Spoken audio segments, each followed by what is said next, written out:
In developing news, those waiting to appear before an immigration judge could be on hold up to a year to have their case heard. Yeah, the courts have been behind for a while, but right now they're operating under a partial government shutdown. Channel 5's Valerie Gonzalez has more on the breakdown. The immigration backlog is at 800,000 cases nationwide.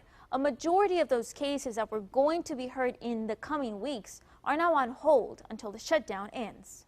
People who come before an immigration judge are either currently in detention or out in the community.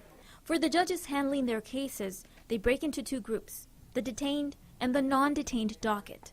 Only one of these groups is showing up before the judge, according to Judge Ashley Tabador, president of the National Association of Immigration Judges. Judges who are overseeing the detained docket, which means the cases of those who are in ICE custody, those judges are going to work, even though everyone is on a non-paid status, which means that the vast majority of our cases, which are our non-detained docket, those cases are not being heard.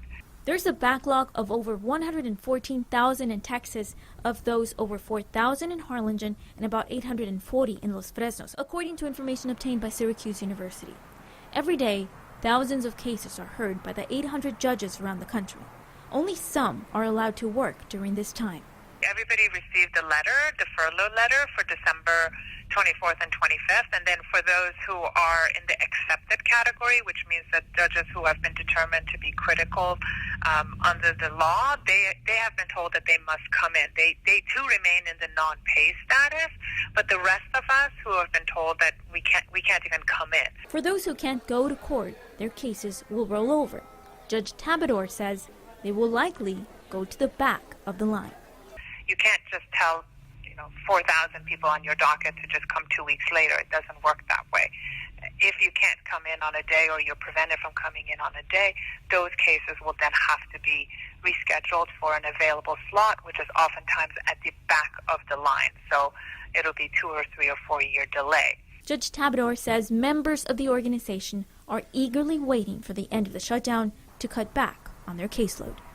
The backlog in Texas has steadily been growing since 2007. There was about 8,100 cases then. Now it's beyond 114,000. In the studio, Valerie Gonzalez, Channel 5 News at 10.